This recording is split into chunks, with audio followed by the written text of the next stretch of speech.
Salt Lakers, we have not been immune to major changes. A lot of people are interested in living here. We're a growing population. We have one of the strongest economies in the country. And those changes shouldn't be intimidating to us. They are opportunities for us. And cities that don't change and don't evolve and don't continue to adapt, they die. Those are not growing places, and that's not the kind of struggle that we want to face as Salt Lakers. The pivotal part of it is whether or not we make that growth good for us. That's where your city government comes in. That's the bread and butter of what we do every day. And we want you to be involved. When we found out that the bees were going to be leaving to Daybreak, I felt disappointed and sad, but I know that part of them did too. They have loved playing at the Smiths Ballpark. And I know that it means a lot to the Larry H. Miller family and corporation. And so I urged them to find a way that they could stay invested and actually invest in a different way in that very community that they'll be moving out of in 2 seasons. And they have accepted the opportunity to lead a $100 million investment in the ballpark neighborhood. We will be partnering with them, and there's some other corporate partners that are stepping up as well. That won't just be for the brick and mortar of whatever might come next, but it's really focused on human capital, around building human-centered programs and opportunities, not only for the ballpark neighborhood, but I think that these investments and the early childhood education potential, workforce training, economic stability, recreation access, all of these indicators of well-being will be supportive for the entire Salt Lake City community.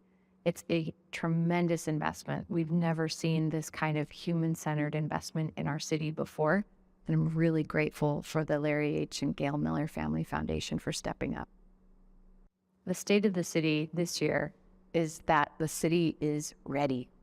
And what I mean by that is that the things that we've been through, the challenges and the successes we've seen in the last 3 years, and mostly actually our commitment to staying in the work and staying at the table and building relationships that are collaborative.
lost track of time. Yes, yes, lots of them. Do we have Councilmember Dugan online yet? Do we have Councilmember Dugan online yet? If I have a puppy, he can have a baby.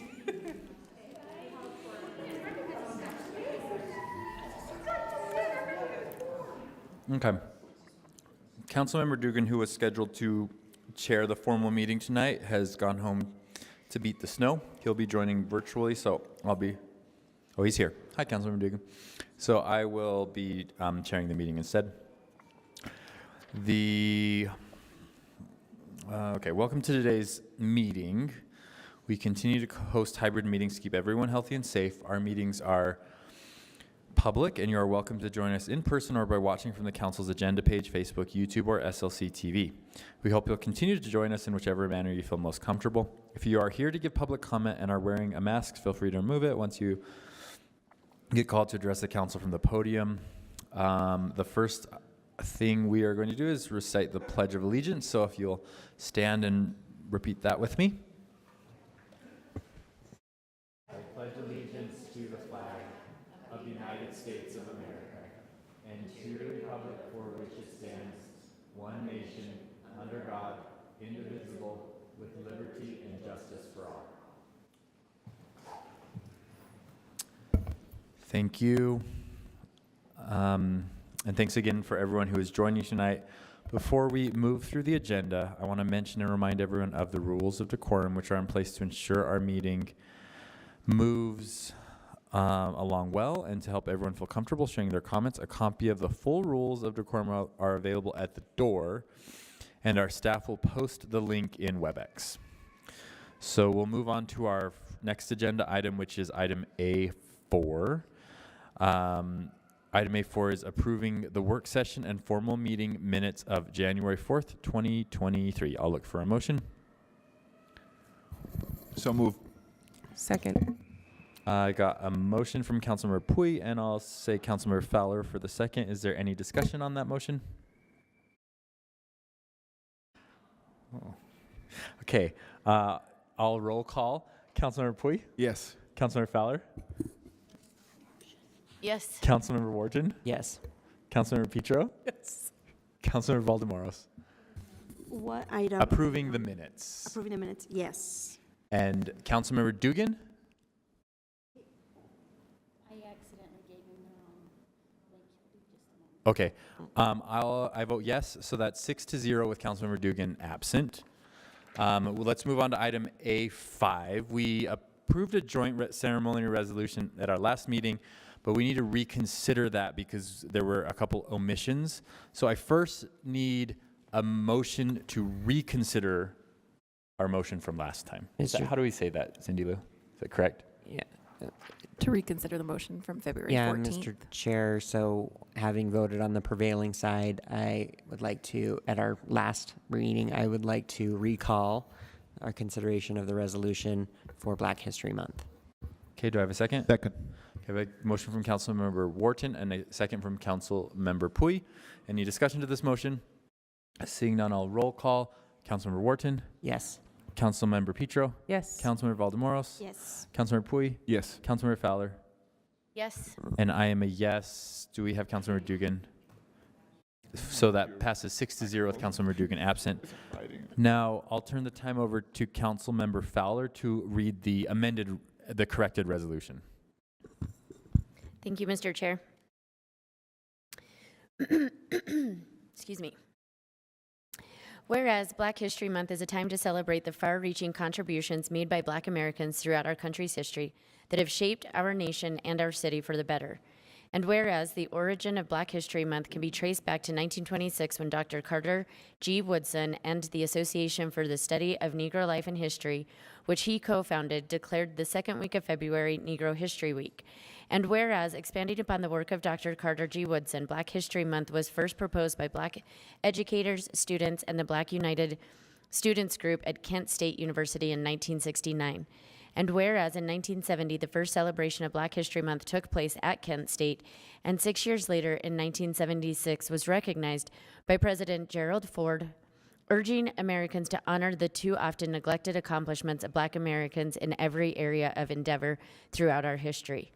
And whereas contributions by Black Americans have influenced all facets of society, from culture to religion, from education to business and public service, and more. And whereas it is our honor to acknowledge and celebrate the heritage, perseverance, and achievements of Black Americans in our nation's history, we acknowledge their struggles in American struggle, and at its core reflects upon our society. And whereas, while we celebrate and recognize Black leaders, inventors, artists, musicians, and creators on a national level, such as Dr. Martin Luther King Jr., Rosa Parks, George Washington Carver, Jackie Robinson, Billie Holiday, and many more, we also acknowledge those locally who have contributed to the rich history of our community in Salt Lake City and Utah. And whereas in Salt Lake City and Utah, we have many heroes to look up to and learn from trailblazers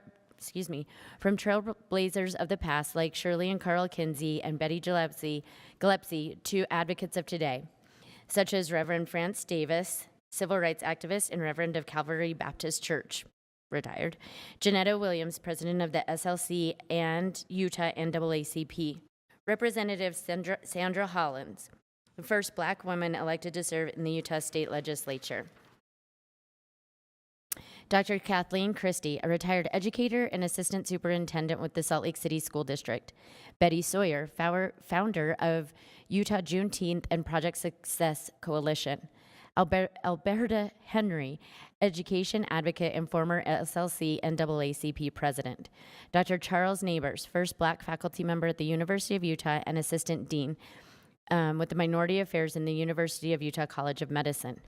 Jeffrey Thomas, Utah's first Black fire captain and battalion chief with SLC Fire Department, retired. The Honorable Judge Tyrone Medley, Utah's first Black judge. Diane Heschlip, educator, administrator, member of Soul on Snow Ski Club, and Ruth Wooden, Deer Valley ski instructor and member of Soul on Snow Ski Club, as well as the luminaries of the future. Now therefore be it resolved that Salt Lake City recognizes the month of February as Black History Month and the importance of Black History Month as an opportunity to reflect on the complex history of the United States while remaining hopeful and confident about the path ahead. Be it further resolved that the Salt Lake City Council and Mayor of Salt Lake City remain dedicated to dismantling racial inequalities while advancing equity and justice to all. Be it further resolved that Salt Lake City is committed to continuing the progress made throughout Black history, but also to ensure a positive Black future.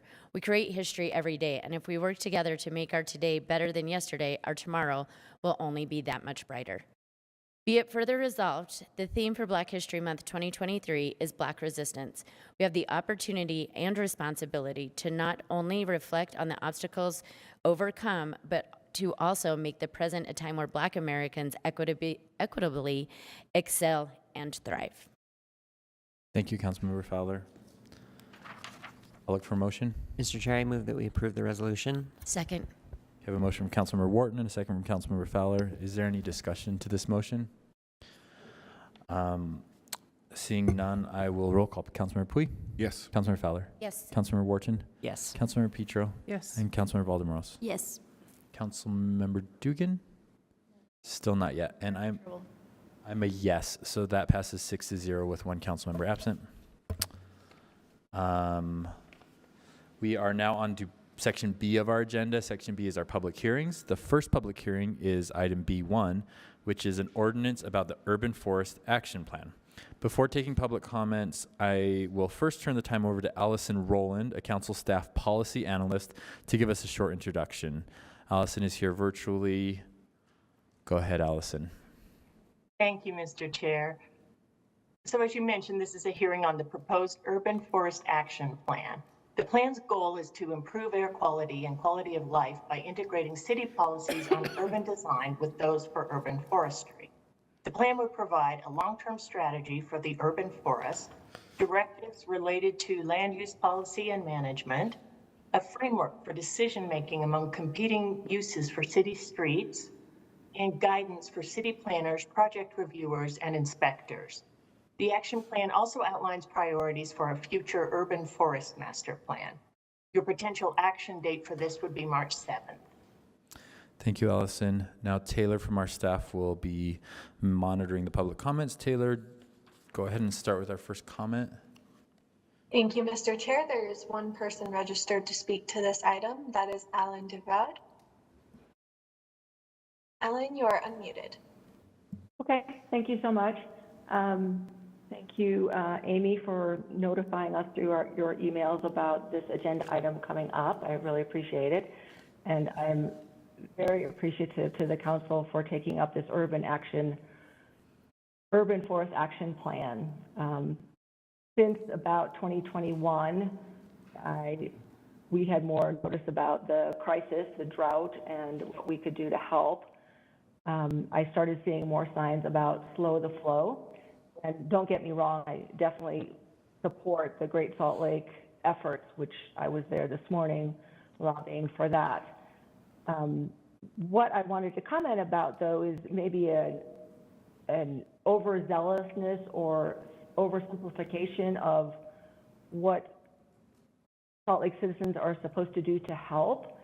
And so I saw the slow the flow signs, and I have seen people post on hashtag Utah Drought that they have ripped the strip and replaced it with rocks. I have a lot of concern about people removing all vegetation and putting in rocks or hardscape as their way. I mean, I think they're trying to help, but it seems like there's a lack of education for Utahns to know exactly how to help. And so this urban action plan seems incredibly important. You can't build a tree. I live in an area that has mature trees, and I'd like that to be happening all over the city.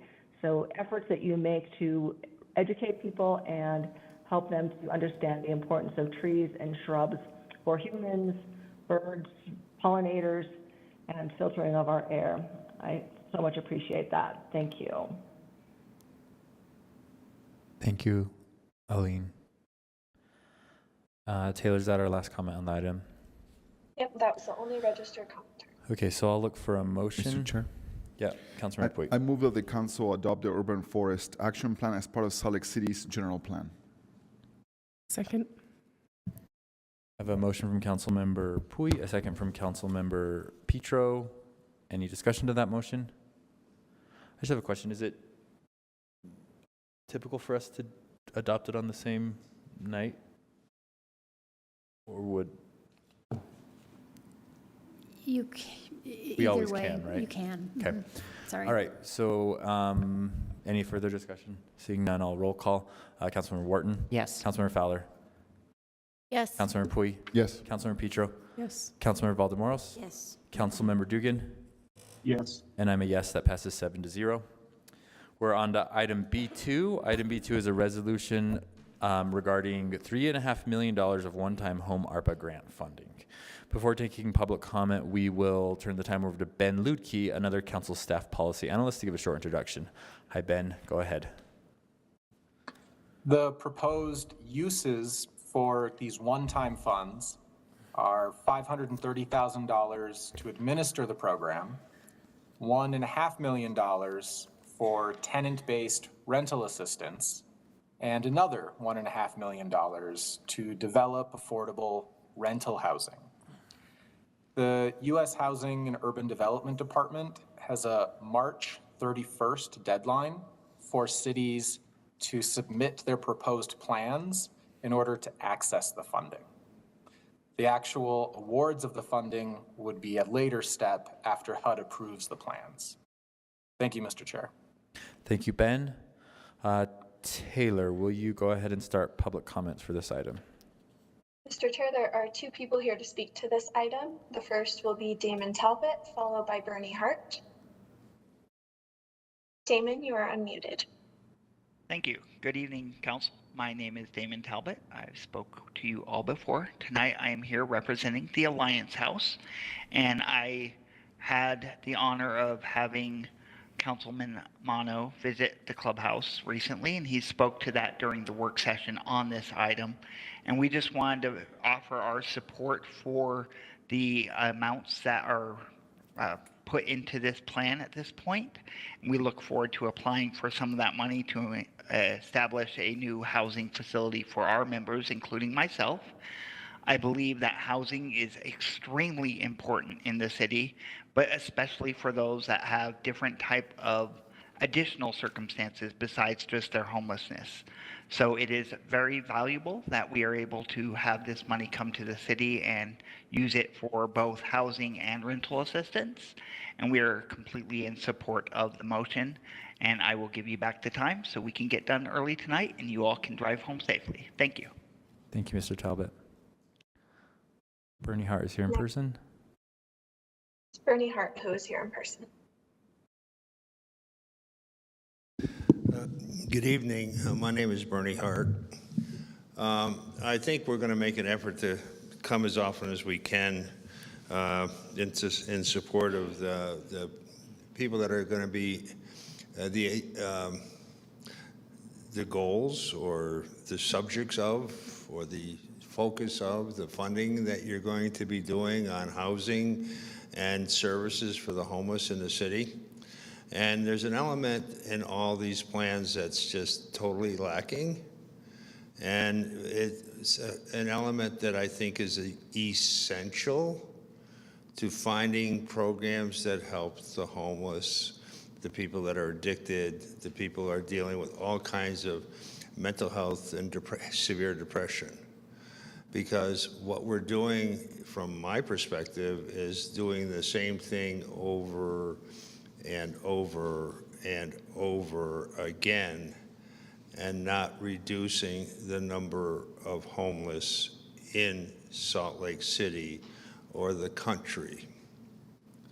The one thing that is absent from the whole agenda is accountability.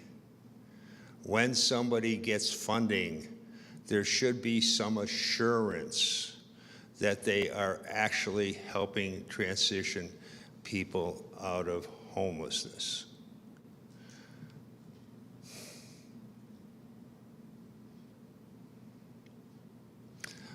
I really don't know how many times I'm going to have to come here and say that before somebody starts holding somebody accountable for the tax dollars we are spending to help people. I think I'll start counting. I'm going to ask people to come and speak. Thank you, Mr. Hart.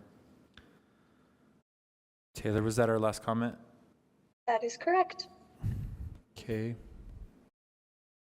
Yes, sir. If you're here to comment on that item, please come and state your name. If there's anyone else that is interested in speaking to any of the items on anyone here in person that wants to speak to any of the items on our agenda, and you have a chance to fill out a card and give it to staff, that'll help us make sure you don't get overlooked. But go ahead and please Council state your name. members, thank you very much. My name is Christopher Dixon. I just had a suggestion. Was about 6 months ago about the abandoned school for a shelter proposal. I mean, I understand that could be worked, but the rules that have, like in the past, like homeless shelter rules, why don't you, I'm suggesting let the homeless run it. Have their own rules. Have them run it themselves. And if they earn it with you guys, and show that they can do what they do. Because I know that Solid loves the homeless because what drives you guys crazy is the trash. You buy everything in a bag, take everything out of the bag, and they don't put it back in there and throw it away. But what I would suggest is let them run it. Let them do their own rules. Like, that's instead of the rules that in the past, like shelter rules, because of the control movement and things, because that stresses people. It stresses them out. I mean, it's a community of themselves. You understand? And I would give it a chance because they would earn it. They would definitely earn it. I know they would. I mean, that way it'd be transitioned into housing or other things or single family virtues, but that's all I want to say. Thank you. Thank you. Anyone else on this item? Seeing none, I'll look for a motion. Mr. Chair, Yep, Councilor Mpui. I move that the council close the public hearing and refer the item for a future agenda for action. I have a motion from Councilor Mpui, a second from Councilmember Valdemoros. Is there any discussion to this item? Okay, seeing none, I'll roll call this. Councilmember Valdemoros. Yes. Councilmember Dugan. Yes. Councilmember Petro. Yes. Councilmember Wharton. Yes. Councilmember Fowler. Yes. Councilmember Pui. Yes. And I'm a yes, that passes 7-0. That brings us to item B3, which is regarding a land exchange to facilitate the Bridge to Backman project. Before we start taking public comment, I will turn the time over again to Ben Ludke, Council Staff Policy Analyst, to give a short introduction. This public hearing is a required step before the land could be exchanged between the city and an adjacent property owner. An equal amount of land, about 1/20th of an acre, would be exchanged between the two parties. The exchange is needed to complete improvements to open space, such as lighting, landscaping, and an outdoor classroom. The project is located across the Jordan River from Bachman Elementary School. Per city code, the council has the option to take an advisory vote on the land exchange, as shown on the motion sheet. Thanks, Mr. Chair. Thank you, Ben. Taylor, go ahead and start our public comment for this item. Mr. Chair, there is one person registered to speak to this item, and that is Paige Huff. Paige, you are unmuted. I don't know how that happened. I don't have a comment. My apologies. No problem. Thank you. Anyone else to this item? Seeing none, I'll look for a motion. Mr. Chair, Councilor Pui. I move that the council close the public hearing and support the land exchange. Second. I have a motion from Councilmember Pui, a second from Councilmember Petro. Any discussion to this motion? Seeing none, I'll roll call this. Councilmember Fowler. Yes. Councilmember Pui. Yes. Councilmember Wharton. Yes. Councilmember Petro. Yes. Councilmember Valdemoros. Yes. Councilmember Dugan. Yes. And I'm a yes, that passes 7-0. We are now on item B4. B4 is an ordinance regarding a rezone approximately 130 north, 2100 west. Before taking comments, we will turn the time over to Brian Fulmer, Council Staff Policy Analyst, in order to give us a short introduction. Is Brian online? Yes, thank you, Mr. Chair. This is a proposal to amend the zoning map for property at 130 North, 2100 West, and remove it from the Airport Flight Path Protection Influence Zone B. A hotel is located on the property, and the petitioner's intention is to remodel the hotel for use as permanent supportive housing for older individuals transitioning out of homelessness. Thank you. Thank you, Brian. Taylor, go ahead and start our first public comment on this item. Mr. Chair, there are two people registered to speak to this item. The first will be Jen Colby, followed by Noel Housley. Jen, you are unmuted. Great. Jen Colby, District 4. Can you hear me? Yes. Great. I am in support of the zoning map amendment and encourage the council to adopt this. This is incredibly important transitional housing. I've spent a fair amount of time there since a friend who is older and on disability lost her housing after her rent was raised over her Social Security disability downtown, and there was absolutely nothing. Luckily, at the last minute, a unit came open and she moved out there and has been there ever since. And from my experience out there, airport noise is not the problem. I concur with the staff report that freeway and traffic noise is a bigger problem. As Jason Slaughter of Not Just Bikes YouTube says, cities aren't loud, cars and trucks are loud, and the city has utterly failed to reduce our car dependence so that we reduce traffic volume entirely. I think I'm a little concerned about the two conditions that were requested. I'm not sure that the council realizes how many people own dogs out there and how little grass there is. Low-income people deserve open space and grass and trees as much as anyone else. And if they're gonna put in rockscape like we see all over the city, supposedly to save water, instead of addressing the alfalfa farmers where they're really drying up the lake, then they're gonna have nowhere to go. So I actually think we need more grass, more open space, more trees. You need to put in better traffic control at 2200 West to make it safer and more walkable. There's plenty of improvements the city can make to make this really a nice place for people who are finding themselves in this circumstance to live. My friend thinks they may live there the rest of their lives and they deserve a nice place as well. There's far too much asphalt and there's still far too much car traffic. The airport is driving a lot of that and the city needs to address that. But anyway, please adopt the amendment and thank you. Next will be Noel Housley, followed by Bernie Hart, and then Terry Marasco. Noel is here in person.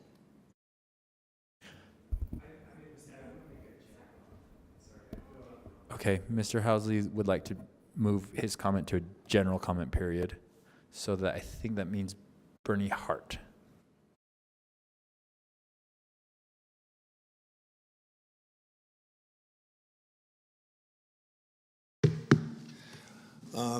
Again, anytime a proposal for anything to do with homelessness and housing and it requires city or state funding, I would request that the city start. That's funny to say start after all these years, looking to quantify if Switchpoint is a success. And I'm hearing a lot of good things about the facility. And I'm not here to speak against it, but I'm here to speak to, if it is successful, it would be nice to know why it was successful, because right now we do not know why it is being so successful. Is it because it's monitoring and screening entry? Is there the facility have better wraparound services? How well are those services working, if they are working? Or what factors are involved in creating this supposedly successful model? And knowing what makes it work may make it possible to apply the model to other facilities, like Palmer Court. The facilities aren't working in the city. We don't know why they're not working. And we do not know why they're being successful. If we knew, we may be able to start making some more informed decision on how we spend taxpayer dollars to help the people we really want to help.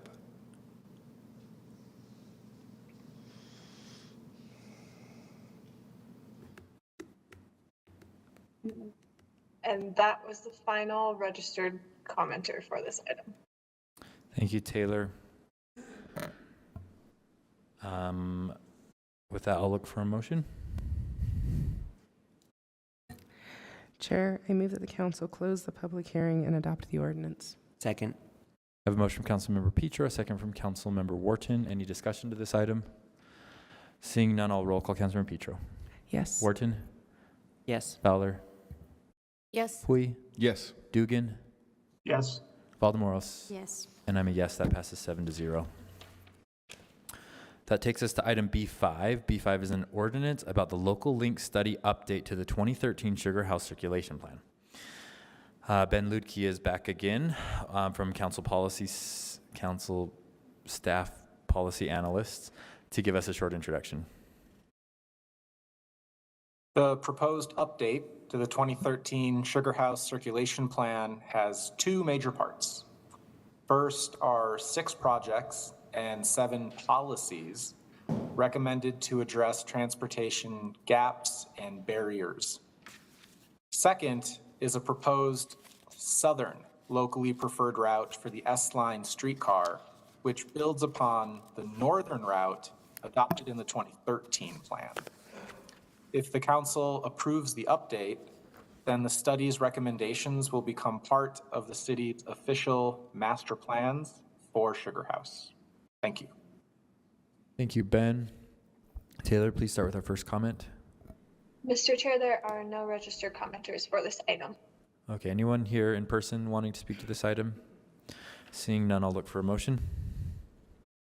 Councilmember Puig, please.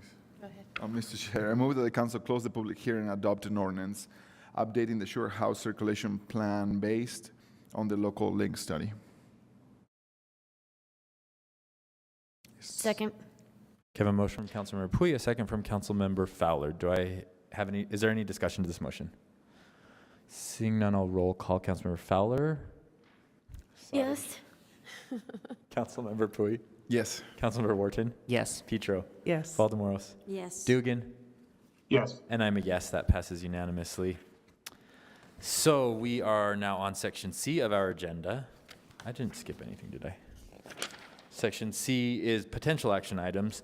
The first one is a zoning map amendment at approximately 704 East, 900 South. This is item C1. I'll look for a motion.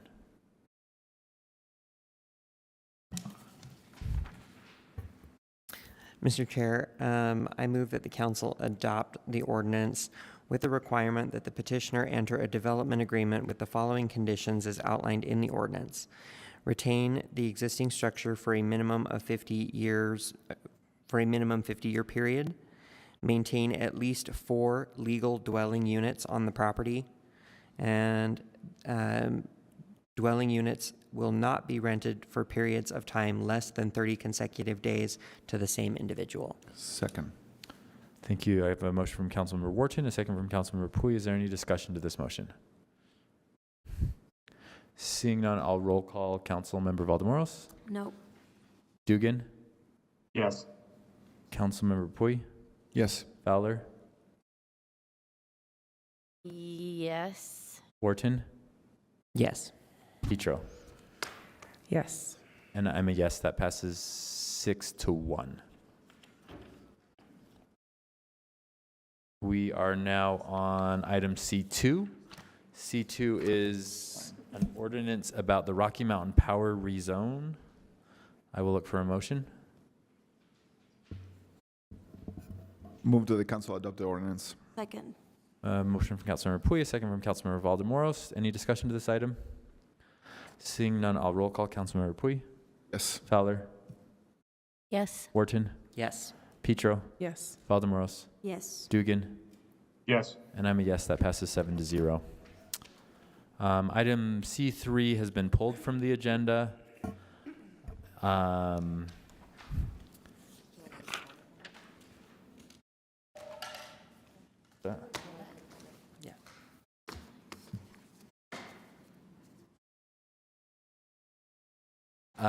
We mentioned this in the work session, but this has been pulled from the agenda because there are council members who, after hearing the public comment period, have reconsidered their previous straw polls. So we're taking that feedback we heard from the public comment period, and we need a little more time to consider that. And staff was working on. And staff is also working on some of the suggestions from the public and also some of the thoughts from council members after hearing that public comment. So thank you for those who came to the public comment period and gave your comments. We are considering those seriously.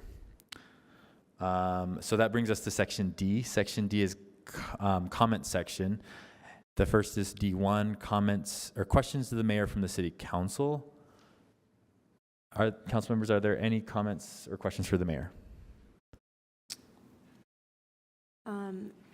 No, but I just wanted to commend the mayor and her staff about the last weekend, NBA All-Star Weekend, and the security and how safe everybody felt, and we got comments from that, and also the awesome event at the Gallivan Plaza that happened there too. So I appreciate all of your staff time, Mayor, making sure that we welcomed outsiders and also residents within Utah that came to downtown to visit and enjoy the NBA All-Star Weekend. So thank you. Thank you, Councilmember Valdemoros. To follow that comment, our city is no boring. We have a lot to offer in our city, so we can invite them to dine in any restaurant any day, show them a good time. So they're welcome to come back. Thank you. Our city is far from boring.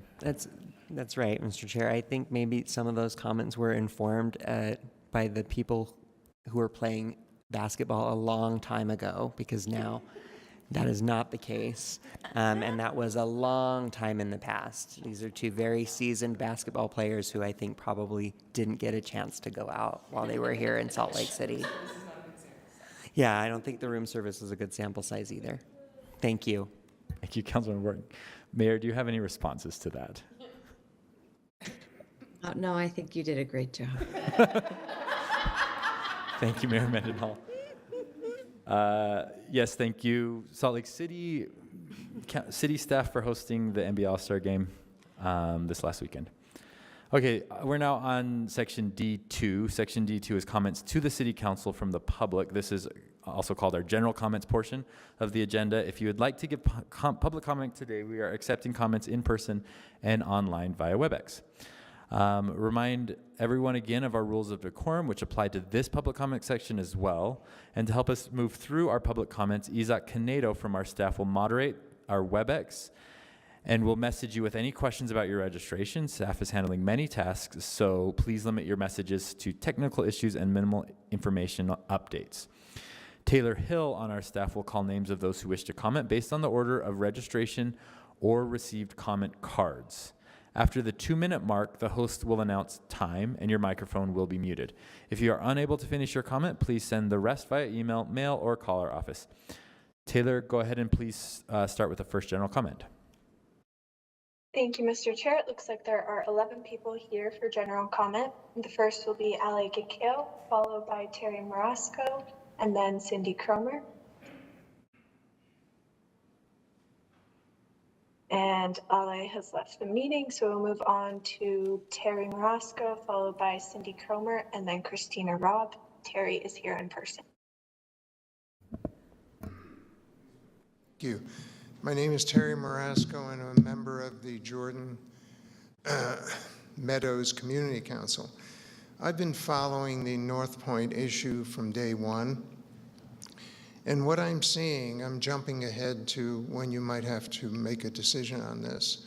I'm seeing developers playing ball, making it easy for a lot of the government officials to go M1. M1 has less restrictions than the Scannell property, which is Business Park. And I think as you look at this and the concerns of the citizens, that Business Park zoning should rule in that area because it allows more restrictions on the businesses. So as you look at this in the future, and I'm sure you'll hear a lot between now and then, to make sure that citizens are protected, that businesses are not owning this area or owning the council or owning the mayor, and that Business Park is probably the best result. There'll be many more comments, I'm sure. Thank you. Thank you, Mr. Marasco. Next is Cindy Cromer, followed by Christina Robb, and then Nicole Solt. Cindy is here in person. My comment for tonight was ready Saturday afternoon. All I needed to do was trim it down to 2 minutes. I abandoned it because late last week I started ruminating about how many times I have been to the Planning Commission since April and heard about a proposal in West Point.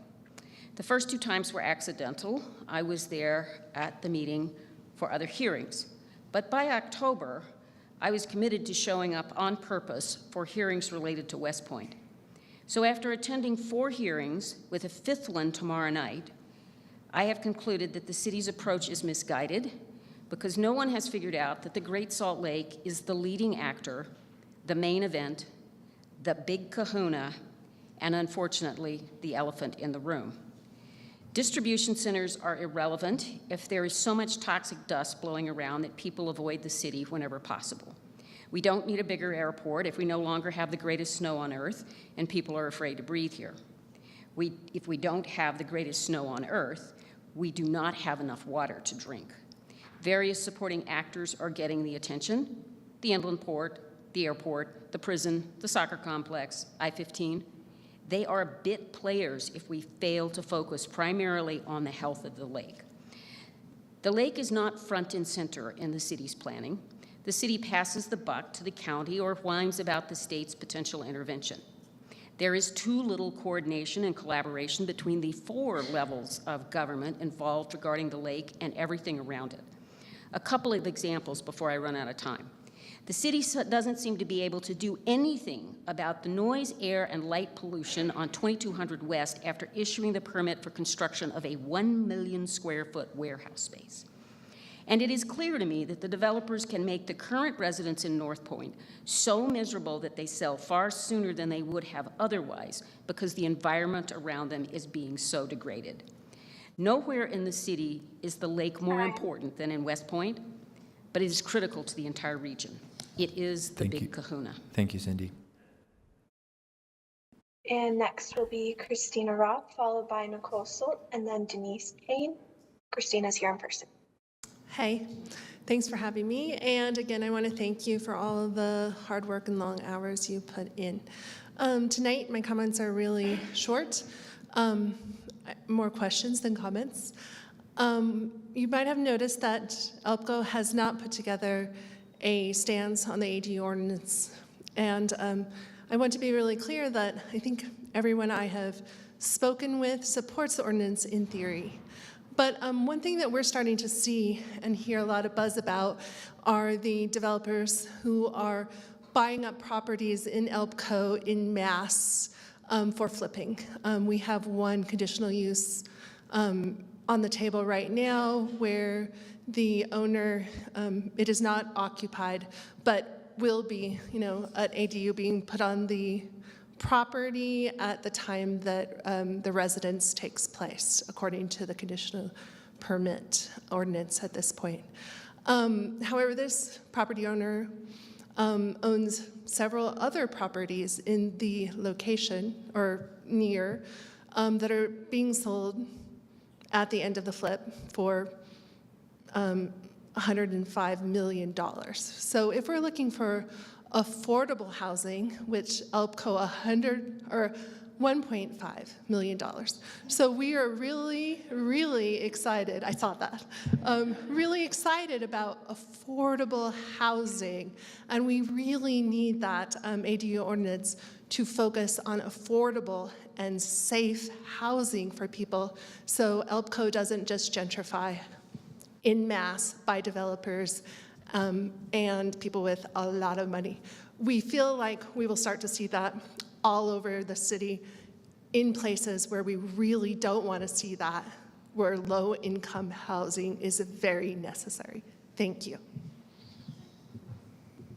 Next will be Nicole Solt, followed by Denise Payne, and then Bernie Hart. Nicole is here in person. Hi, my name is Nicole Solt. I am a resident off of 2200 West, and I just want to thank you guys so much. Ever since I have been coming to these meetings, I just realize how much time that you guys devote to this city, so thank you. So what is happening right now off of 2200 West is right now this is part of the North Point Small Area Plan. Since the beginning of January, our small 2 lanes is now just being used heavily by large construction trucks. They're going so fast. I mean, we have a small 2-lane road.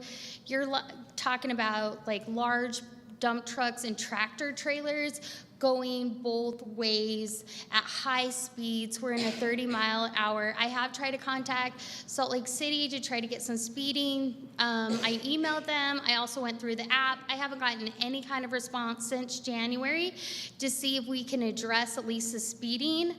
And then right now with this large building, that large building they're proposing is actually taking up a huge portion from my house up to Denise's house, right against the road. Now what I'm proposing is, I agree with Terry, we need to just keep it as BP and try to maintain it, but we need to request that these developers build with purpose that is actually better for our city.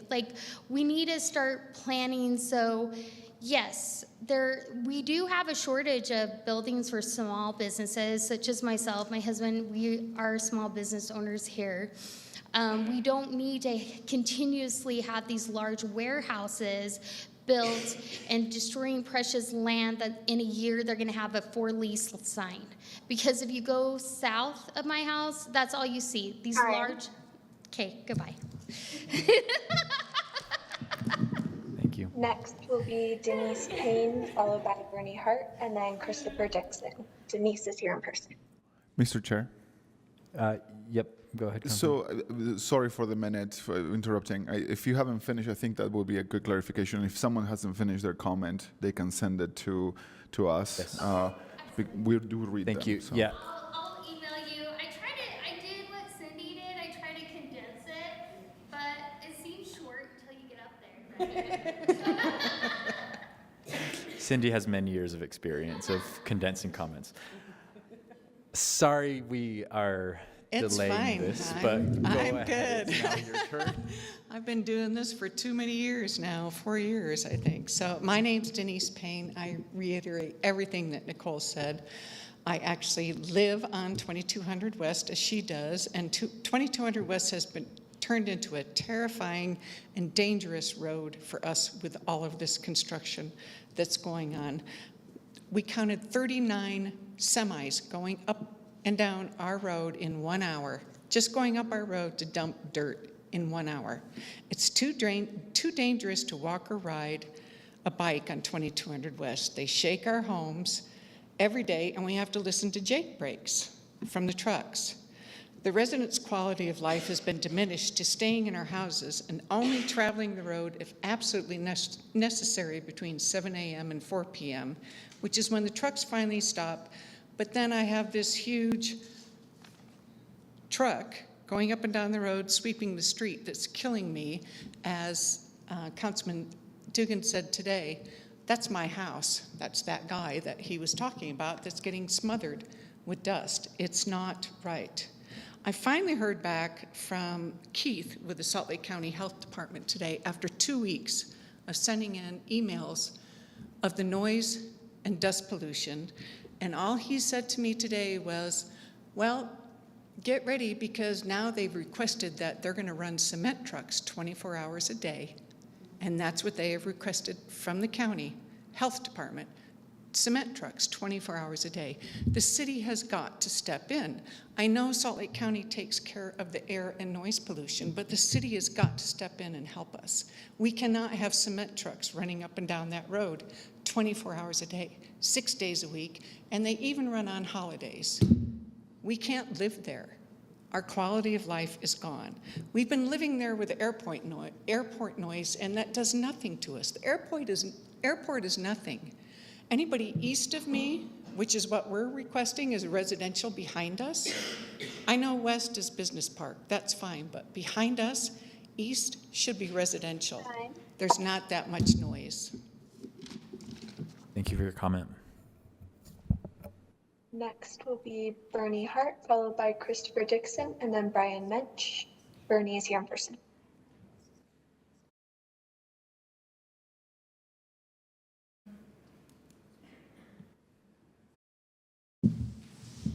My name is Bernie Hart. I think you're all aware that we run a program that deals with people dealing with a number of problems in Salt Lake City. And we've been pretty successful over the years, at least I think so. I can't make that claim of success because we don't have the data that I'm asking you folks to look for in your efforts. But I've come to a decision about being more active and proactive in promoting what we do and bringing it to the attention of the general public because we found that bringing it to government agencies just doesn't work. And no matter how successful we are or how many people we bring in, how many people we help, nobody seems to be interested. That's good. That's fine. All it does is motivate us and the people in our program. So I've asked some people and started asking people to come and join us at the council whenever the council meets, and we'll be putting the word out in the street. And I've encouraged them to come whether they're comfortable or not. I've encouraged them to come and speak if they're comfortable. And I've also encouraged them, if they're uncomfortable with words and whatever, to come and get in front of this microphone and just say their name.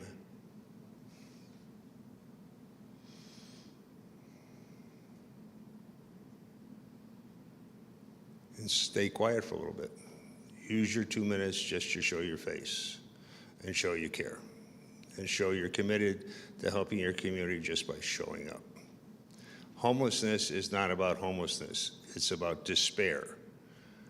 And every time that somebody that is dealing with depression or addiction or another problem, mental health problems, goes into a program and they fail, and the program fails to help them, and it is the program's responsibility, if they're getting city dollars, to help them. Time. They come out of the program in worse shape than they went in. Thank you, Mr. Hart. Next is Christopher Dixon, followed by Brian Mensch, and then Noel Housley. Christopher's here in person.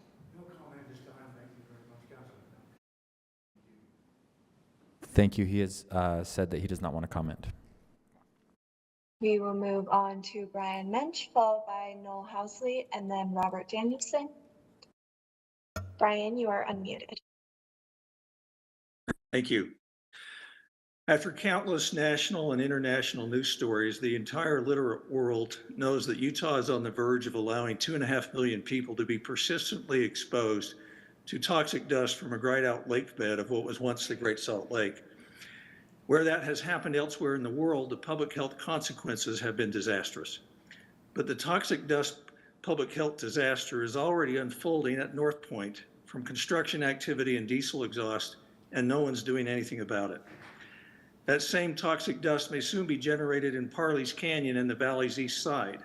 A state legislature bill has arrived that would strangle the ability of counties and cities to protect their citizens from the fugitive dust, devastation of property values, and diminished quality of life that comes from mines and gravel pits. House Bill 527, sponsored by Representative Kevin Stratton, is as bad as we feared.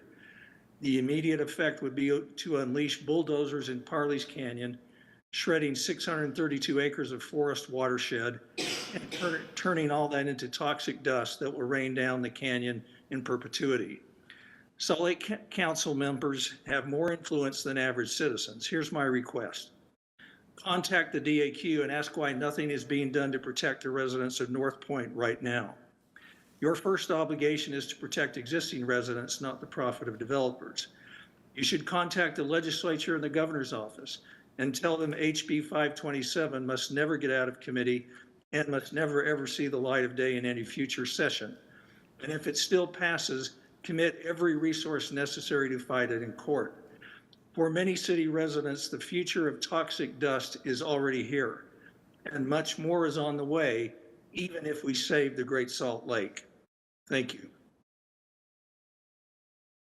Next will be Noel Housley, followed by Robert Danielson, and then Kinesa Kinevesa. Noel is here in person.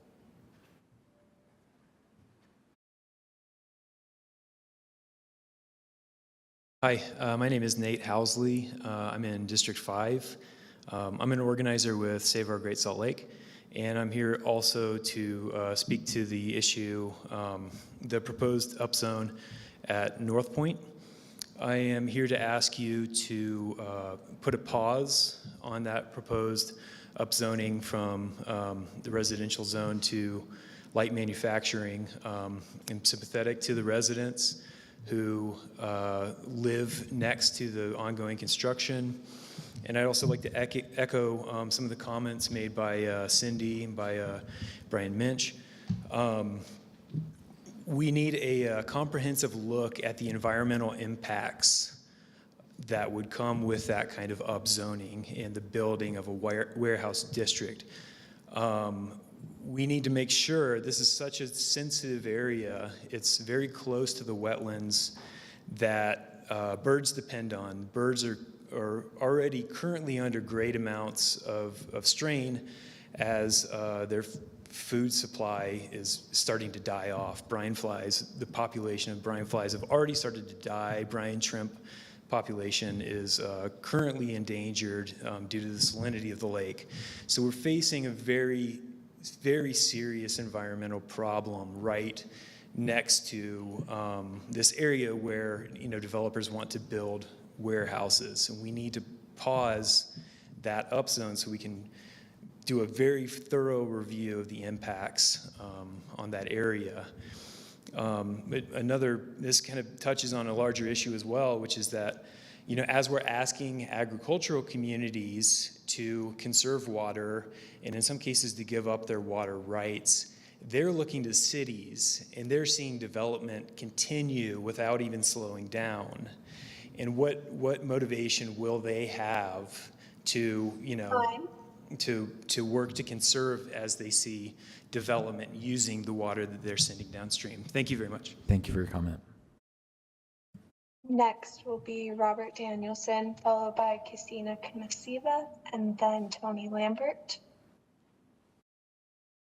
Robert, you are unmuted.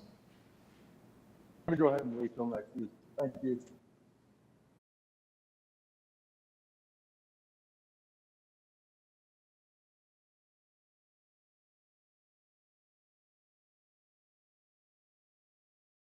Okay, next will be Christina Knasiva, followed by Tony Lambert. Hi, this is Ksenia Knazova with the Nomad Alliance. Thank you so much for all your hard work on behalf of the people. I am here on behalf of the voiceless to speak on behalf of those who have the least among us, the unsheltered. I know that the Planning Commission has recently voted in favor of allowing small shelters in every zoning district, residential zoning district in the city, and that the City Council will be deliberating those changes in advance of a May, I believe, 3rd vote. I'm here to ask you guys to please vote in favor of that. It makes so much sense to have small shelters of 40 people or less in every residential district. The homeless epidemic is a collective failure. It is a societal failure, and it's all of our responsibilities to take care of the people that are the least among us. When JFK shut down the asylums, he tasked the communities to take care of those who have mental illnesses in our communities, and we have failed. This is an opportunity for us to live by his example and his promise that we will take care of those who have nothing, of those who struggle with all sorts of mental health maladies. So we ask you please to vote in favor of that. We also invite you to come out on March 5th to our next supply drive, where you can ask the people themselves what they think about this proposal.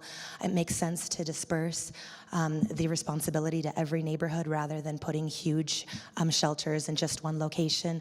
Also, please vote and really strongly consider sanctioned campgrounds. They make so much sense. We can create a sanctioned camp for very, very little investment. We just need land and permission to do so. Also, please consider the same zoning changes as Santa Cruz to allow people to park in residential driveways, in business driveways, and in church parking lots. There's a lot of people living in cars and motorhomes, and it's very, very cold.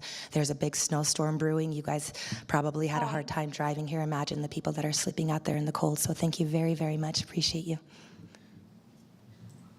And next is Tony Lambert. Tony, you are unmuted. Okay, great. Thank you. Can you hear me then? Yes, we can hear you. It's a little bit quiet, so maybe speak as loud as you can.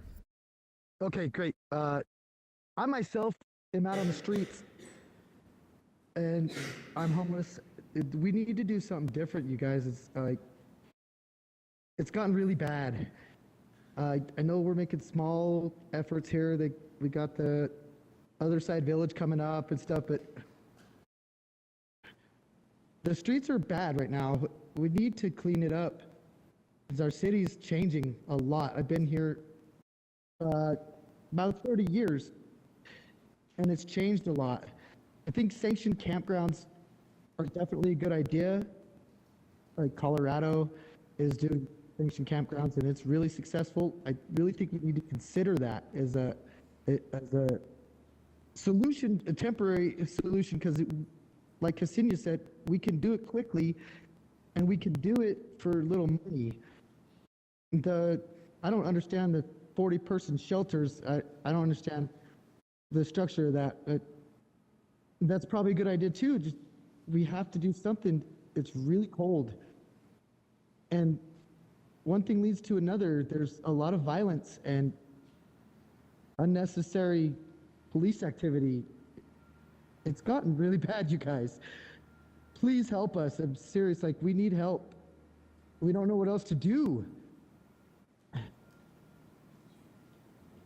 I can't explain to you guys how difficult it is to come out here and spend a day or two and understand what we go through on a regular basis. And maybe you'll understand. But we really need your help bad. Like, we really do. Thank you. Thank you for your comment. That was the final registered commenter. Is there anyone who wanted to speak but did not get called? All right, seeing none, that will end our general comment period, which puts us to section E, new business, of which there is none. So section F is unfinished business. Item F1 is an ordinance about public accommodation and closed captioning. Mr. Chair, I would like to make a motion. To adopt items F1, F2, and F3. Our ordinance, F1 being ordinance for public accommodation closed captioning, the Utah Performing Arts Center amendments to interlocal agreements, the ordinance amending the Parks, Natural Lands, Trails, and Urban Forestry Advisory Board, and the Sister Cities Board ordinance. Second. Okay, so the motion is for items F1, 2, 3, and 4 to adopt all of those. Yes. Can we do that? Oh, all right. So motion from Councilmember Pui, a second from Councilmember Fowler. Any discussion to this motion? Okay, seeing none, I will roll call. Councilmember Pui? Yes. Fowler? Yes. Wharton? Yes. Petro? Yes. Valdemoros? Yes. Dugan? Yes. And I'm a yes as well, so that passes 7-0. That brings us to the last item on our agenda, which is the consent agenda. I will look for a motion. Move to approve the consent agenda. Second. I have a motion from Councilmember Wharton, a second from Councilmember Fowler. Is there any discussion to this motion? Seeing none, I'll roll call. Councilmember Wharton? Yes. Fowler? Yes. Pui? Yes. Valdemoros? Yes. Petro? Yes. Dugan? Yes. And I'm a yes. That passes unanimously. Good job for being efficient, Councilmember Pui. With that, we are adjourned. Get home safe, everyone.